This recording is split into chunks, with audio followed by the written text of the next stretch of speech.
আমাদের সমাজে প্রতিটা পরিবারে ফ্যামিলি পলিটিক্স আছে।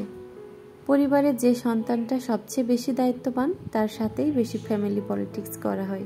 আসসালামু আলাইকুম সবাইকে, সামরিস মম ব্লগ চ্যানেলের পক্ষ থেকে ছোট্ট আরেকটি ব্লগে সবাইকে জানাই আন্তরিক অভিনন্দন।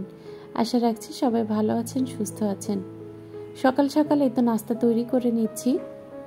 আমার আর মেয়ের জন্য ডিম পোস্ট করে নিয়েছি, আর মেয়ের বাবার জন্য ডিম ভাজি, আর এখানে এই তো একটু দুধ চা করে নিচ্ছি, আর সেই সাথে আছে নান রুটি।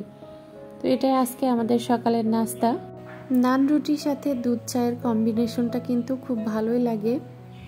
আর আমার ডিম ভাজিটা এত বেশি পছন্দ না, আমার মেয়েটাও ডিম ভাজির থেকে ডিম পোস্টটা খেতেই বেশি পছন্দ করে, কিন্তু ওর বাবা রুটি পরোটা এইগুলোর সাথে আর কি ডিম পোচের থেকে ডিম ভাজিটাই বেশি খায়। তো যার যার পছন্দ অনুযায়ী সকালের নাস্তাটা আমরা সবাই করে নিচ্ছি।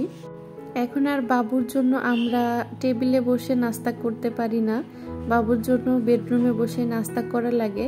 কারণ দেখা যাচ্ছে অনেক সময় নাস্তা হোক, লাঞ্চ হোক বা ডিনার হোক, যখন আমরা করতে বসি তখন বাবু সজাগ থাকে, আর টেবিলে বসলে তো ওইভাবে বাবুকে খেয়াল রাখা যাবে না, যার জন্য আমাদের এখন বেডরুমে বসেই খাওয়া দাওয়া করা লাগে।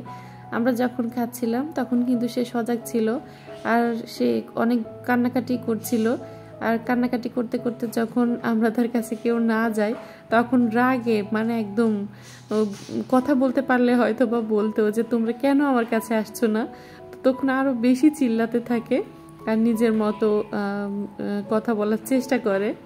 তো আমি ওর বাবাকে বলছিলাম যে এখন তো তাও মনে করো ওকে শুইয়ে রেখে আমরা শান্তিতে একটু খেতে পাচ্ছি, যখন সে বসা শিখবে বা হামাগুড়ি দেওয়া শিখবে তখন দেখবা সে আমাদেরকে একদম খেতেই দিবে না, সব খাবার দাবার একবারে ছড়িয়ে ছিটিয়ে তছনছ করে দিবে।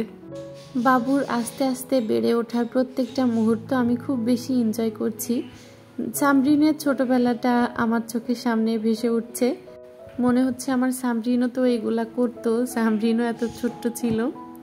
তো যেহেতু 7 বছরের গ্যাপ, তো অনেক কিছু সামরিনের ছোটোবেলাকার মেমোরি আমার খেয়াল নাই, তো সেইগুলো এখন আর কি আমার আর মাধ্যমে আমি খুব বেশি এনজয় করছি। বিশেষ করে যখন ও রেগে যায়, আধো আধো করে মুখ থেকে কথা বলার চেষ্টা করে, তো এইগুলা অনেক বেশি ভালো লাগে, যেটা বলে বোঝানোর মতো না। আমার মনে হয় পৃথিবীর প্রত্যেকটা বাবা মায়ের কাছে এটা একটা শ্রেষ্ঠ অনুভূতি। এরপরে তো এদিকে বাজার থেকে 2টা দেশি মুরগি এনেছিল, আর আমার পছন্দের কিছু ট্যাংরা মাছ নিয়ে এসেছিল। ওইগুলা ভালো করে পরিষ্কার করে কেটে বেছে যেগুলো রান্না করা সেগুলো তো রান্না করছি, আর বাকিগুলো ফ্রিজে রেখে দিয়েছি। মুরগি মাছ এগুলা কাটতে পরিষ্কার করতে আমার বেশ অনেকটা সময় চলে গেছে। তারপরেই তো এখানে আমি দুপুরের রান্নাটা করে নিচ্ছি। অলরেডি 12টা প্লাস বাজে, যার কারণে আর কি একটু দ্রুতই রান্না করছি। যেদিন বাজার করে নিয়ে আসে সেদিন সব কিছু পরিষ্কার করে বাজার গোছগাছ করতে কিন্তু রান্না করতে একটু দেরি হয়ে যায়। এখন তো আমার রান্না করতেই ভালো লাগে না। আগে এমনও দিন ছিল যে খাই বা না খাই 3-4টা আইটেম রান্না করতে হবে, কমপক্ষে 3টা তো করতামই। এখন আর এত বেশি রান্না করতে ভালো লাগে না, দেখা যাচ্ছে একটাই বেশিরভাগ করা হয়, খুব জোর গেলেও 2টা করা হয়। আজকে একটাই করতাম, শুধু মুরগি রান্না করতাম, কিন্তু টাটকা ট্যাংরা মাছ দেখে আর কি, যেহেতু এই মাছটা আমার অনেক প্রিয়, তাই আর কি মনে হলো যে টাটকা একটু রান্না করি, তাহলে বেশ ভালোই লাগবে। সেজন্য তো মুরগিটা রান্না করার পর এখন এই তো একটু বেশি করে পেঁয়াজ, ধনেপাতা সব কিছু দিয়ে ট্যাংরা মাছটা একটু চচ্চড়ি মতো করে নিচ্ছি, মাখা মাখা ঝোল রাখবো আর কি।